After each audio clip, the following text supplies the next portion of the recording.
Gentlemen, today you'll take part in Operation Carthage. This building here is the Shell House, the headquarters of the Gestapo in Belgium. We've been informed that they collected too much information about the underground, so if we don't destroy the building now, along with all their documents, a mass arrest should be imminent. Those bastards placed 140 Belgian prisoners in the attic to protect the building from air raids. This is why we're sending you. You'll fly in at treetop level and release your bombs with 11 seconds delay, so that it completely destroys the lower floors. 21 Squadron will go in first with 6 Mosquitoes, followed by 464 3 minutes later. You will be escorted by 8 Mustangs from number 64 Squadron. Their priority will be to engage anti-aircraft guns in the vicinity of Bruges. Your time on target shall be 11:20 hours, when most of the Gestapo agents should be in their office, and the documents on their table. Complete radio silence is in effect. Good luck.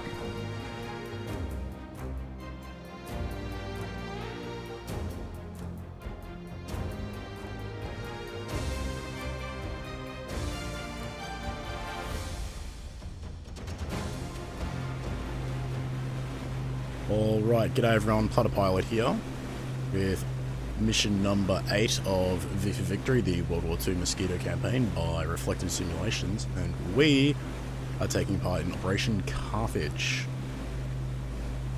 I cannot say I've been looking forward to this mission, not because of the precision and difficulty involved, but more so that this is based on a real event. Bombing was actually in Nazi-occupied Copenhagen rather than Bruges, but that's not on the DCS map, so we'll make it work. But the operation, while it achieved its goal, it went tragically, horrifically wrong as well. I'll talk more about that after the target. Using bombs.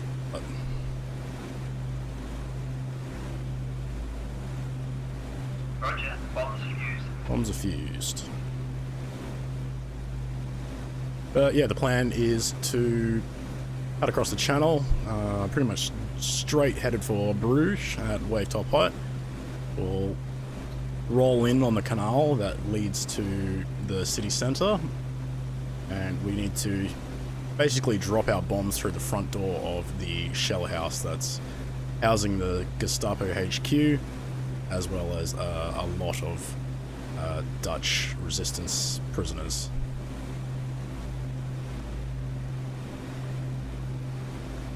But yeah, a raid of this kind had never really been attempted. There have been a few raids where precision targets were involved, but never in the middle of an actual city.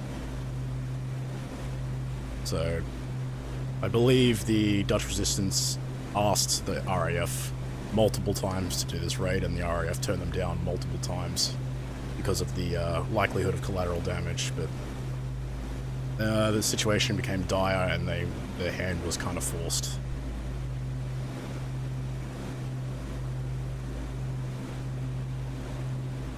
But in the meantime, yeah, we're loaded up. We've got, I think, 2 500-pounders in the bomb bay with an 11-second delay. Allow us to get clear of the target before they go off.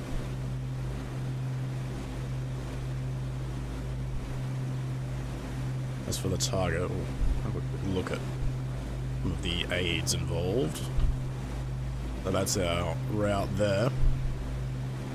Going in through the canal, flying over some warehouses, blowing past the park, and then hitting the shell house at the far end of the square. I'm going to be using those trucks as a visual indicator, as well as that big tree on the right as sort of navigation aids as I roll in. As you can see, it's yeah. If I don't get these bombs directly on target, I'm going to be dropping them on civilian targets and killing a lot of innocent people. So, it'll be interesting to say the least.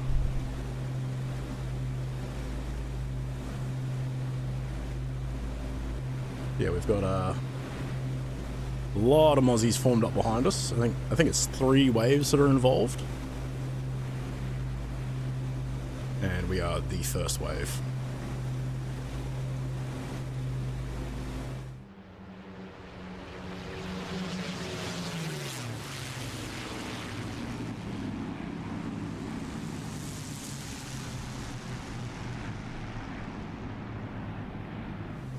bloody ugly weather. We've got salt all over the windscreen. I can hardly see a thing.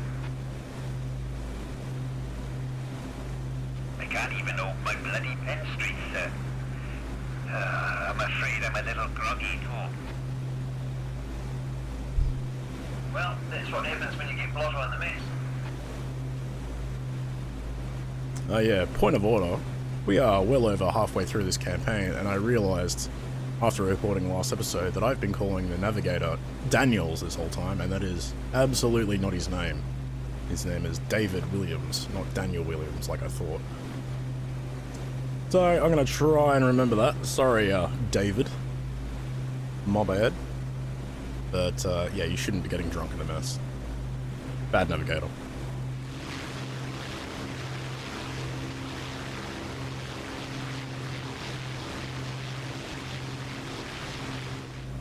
Forgot to mention we've actually got some P-51 Mustangs behind us as well to suppress air defences as we go in. I can't believe those cheeky bastards are using Belgian prisoners as human shields. Apparently so. They may protect them from the land, but not from us. We'll throw bombs right through the window.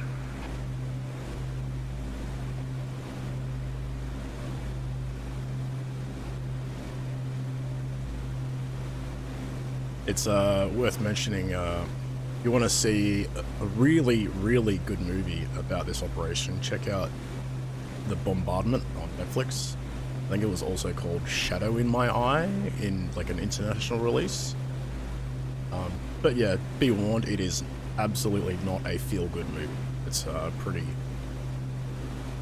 grim, but you get to see the some really good footage of Mozzies doing their thing. But yeah, it is a very sad film, so be warned.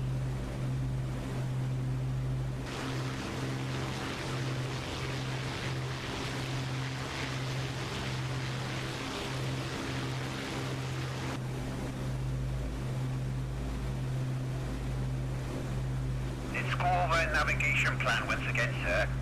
We should hit the Belgian coast at Zeebrugge. You'll recognise it from the wave breaker with a lighthouse at the tip of it. Then we turn south and follow the Western Canal. There are two canals rushing into the sea. Make sure you follow the right one. Roger, looking for the lighthouse, then follow the Western Canal.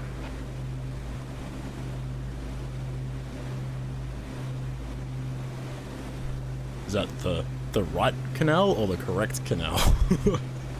I sure hope it's the right-handed canal, otherwise this could be all.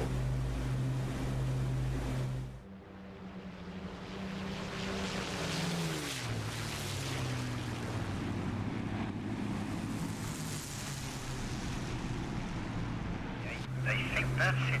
No. Yes, it's the lighthouse. Thank God for that, skipper. Look for the canals behind it, then turn south. Alright, game faces on. Guns just in What's the case. signals, chaps?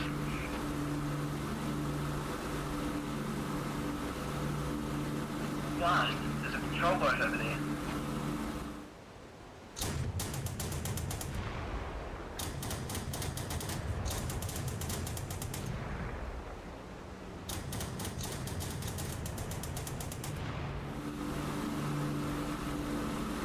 That's the canal.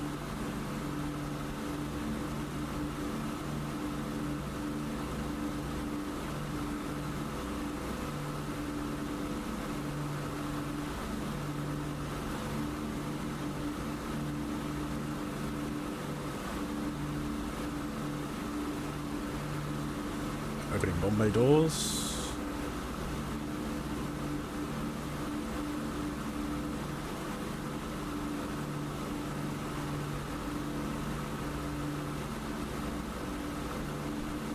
Stay low over the water and watch out, there'll be a sluice gate and a bridge.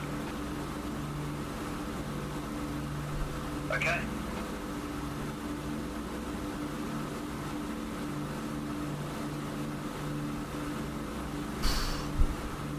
Man, my heart's gone.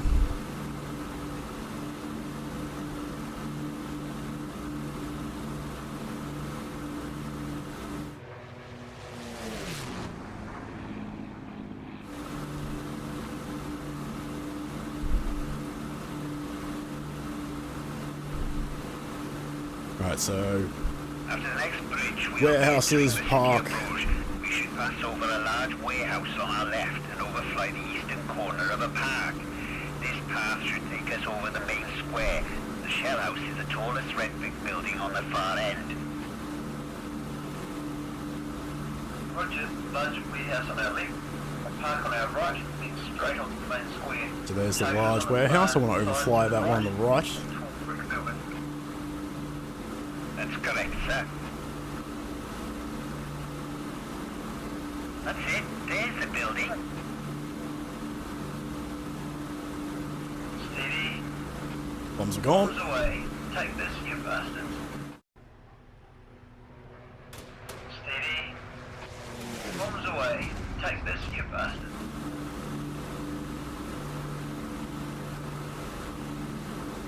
Bombay coming in. They own grand job, skipper. Now let's bugger off. Turn 287 for all. 287 for home. We are out of here. We hit. Flute. Going down. There it is.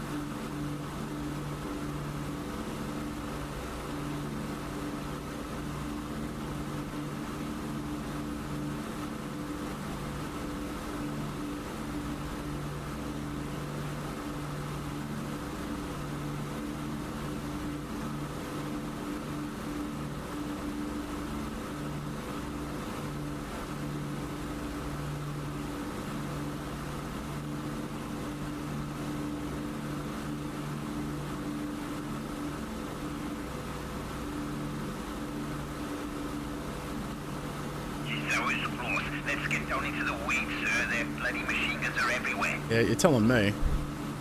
I can't get any further into the weeds or I'll drive myself into the ground.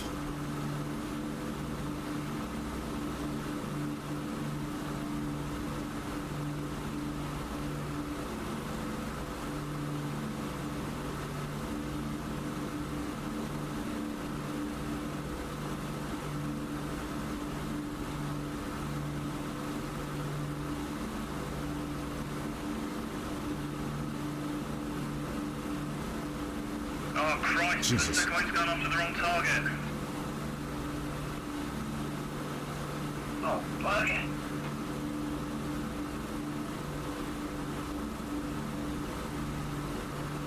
Yep.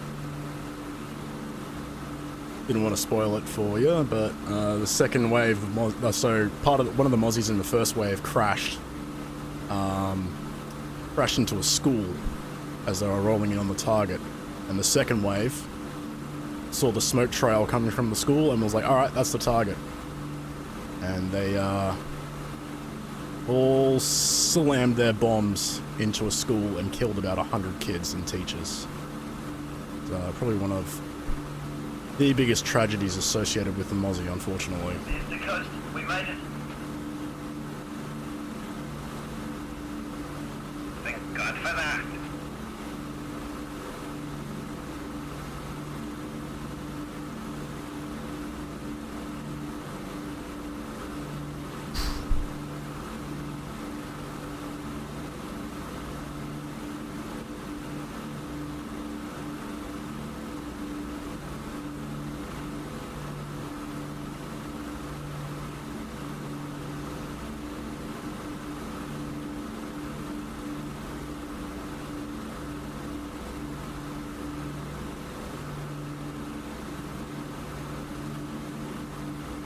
Bombay's definitely in. Yep, good.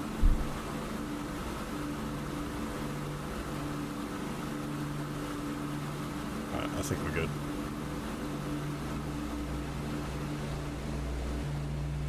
I'm gonna back all the way off, but just so I don't blow up the engine.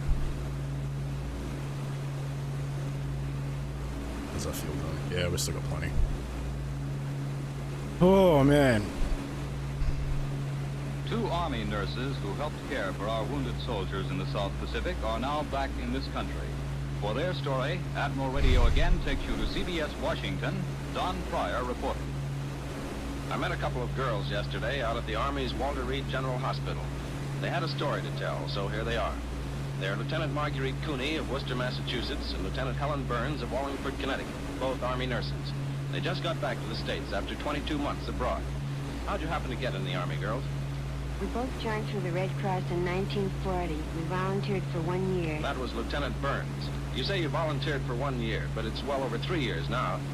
Well, the war changed things. We got our orders to sail right after Pearl Harbor, January 1942. Well, did you know where you were going? Incidentally, that was Lieutenant Cooney that time. No, we didn't know.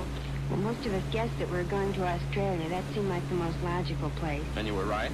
Yes, but we only stayed there a week, and then we went to New Caledonia. Had you ever heard of New Caledonia before? No, we didn't know there was such a place in the world until we set foot in it. Was it exciting after you got there? It was at first. We were expecting trouble when we landed. We went ashore in fatigue uniforms with tin helmets and everything, but nothing happened. Well, where were you? In a city? I wouldn't call it that. We're in Noumea for a while. That's the biggest town on the island, but it's just a dirty little village. We stayed there a few weeks, though, and then our whole outfit moved to 120 miles north. And that was some ride. It took us 10 hours in a truck. Where was that? What town? No town at all. We were right out in the woods. How about living accommodations? We lived in tents for 8 months. Our hospital was a tent, too. And we had to carry all our water from a brook. We bathed in the brook, too, and we had a little pool there screened off with tenting. Sort of rugged, but it does sound like fun.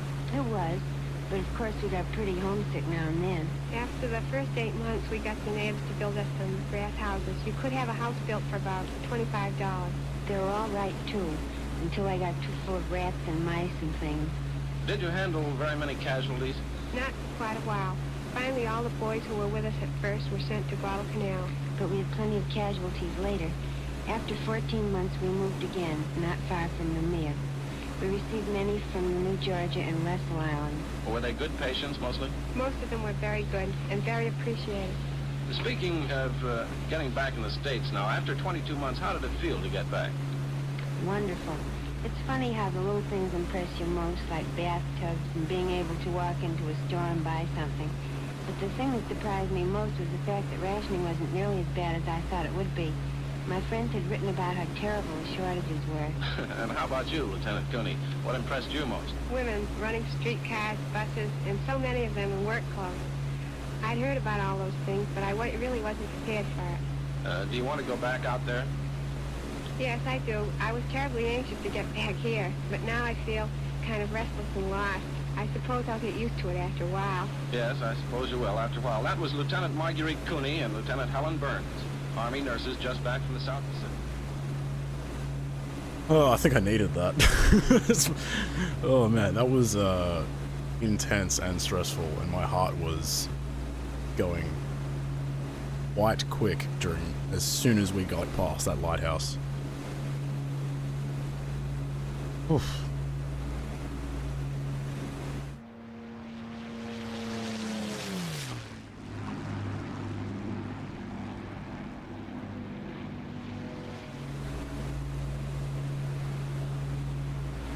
Not sure what old mate's doing.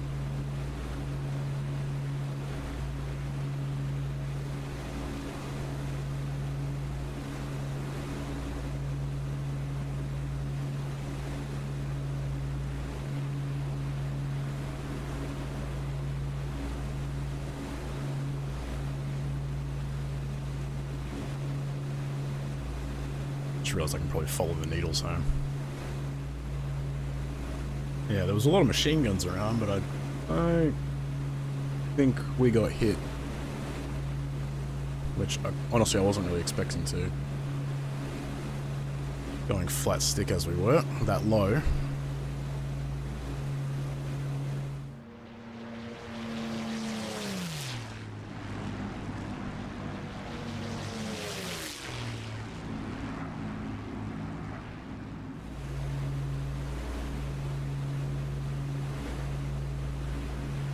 Yeah, I had two of my flight behind me. I don't know.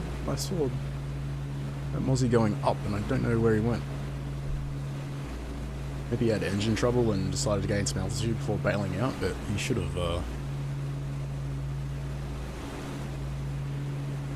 would have heard him say ejecting. Ground to Buckshot. Our agents have reported that the shell house has been completely destroyed. Good shot.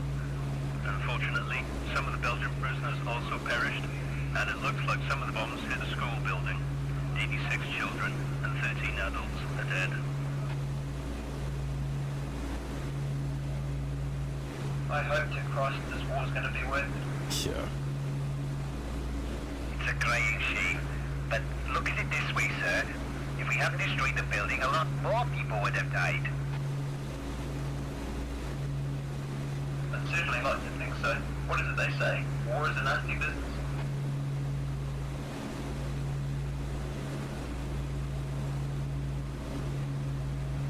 Yeah. Doesn't really matter what justifications are made. 86 children. Oof.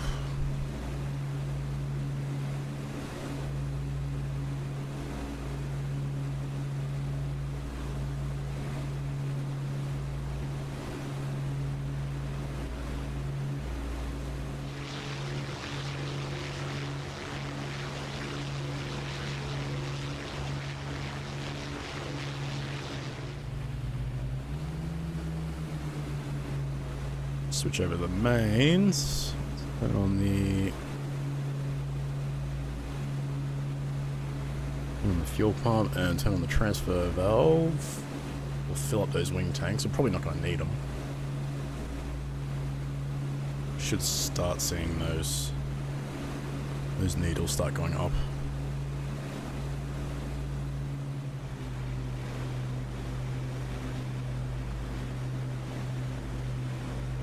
That looks like home there.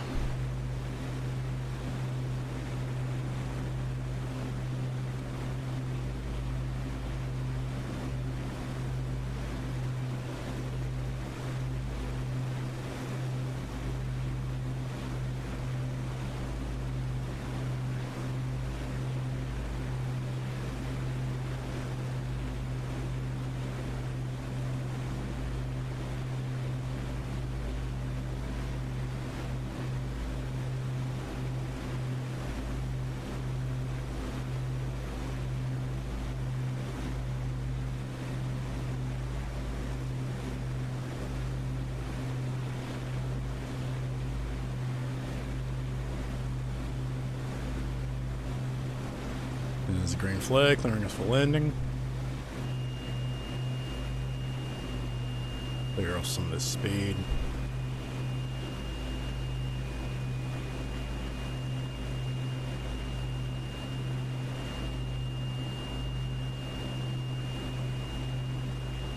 Stop the landing gear.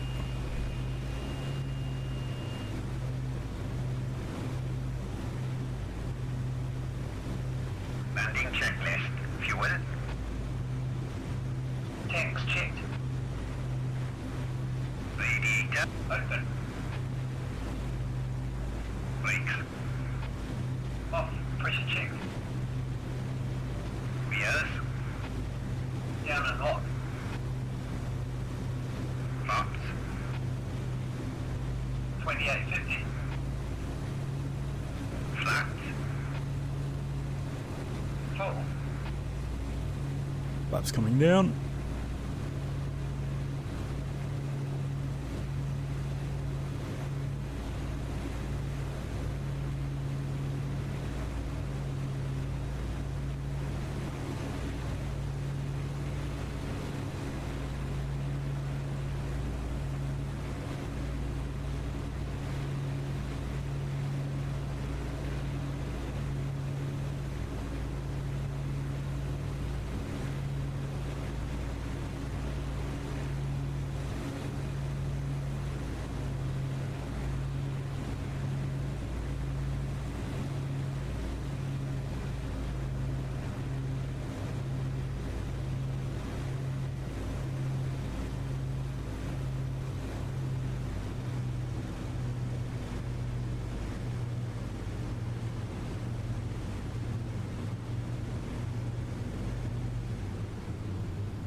Alright, no tire damage this time. Good, good.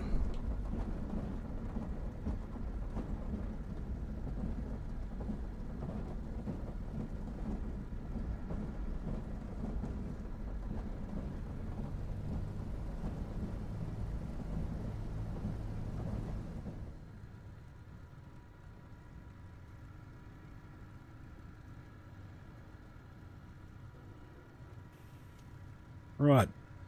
That is it for this mission.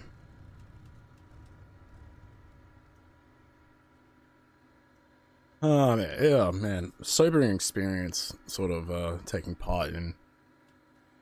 It always is, taking part in an operation that, you know, took place in real life. Especially one with such a tragic collateral damage as this one, Operation Carthage. I'm not going to ask if you enjoyed, but I hope you at least found it interesting. And I hope to see you on the next one. Catch you around.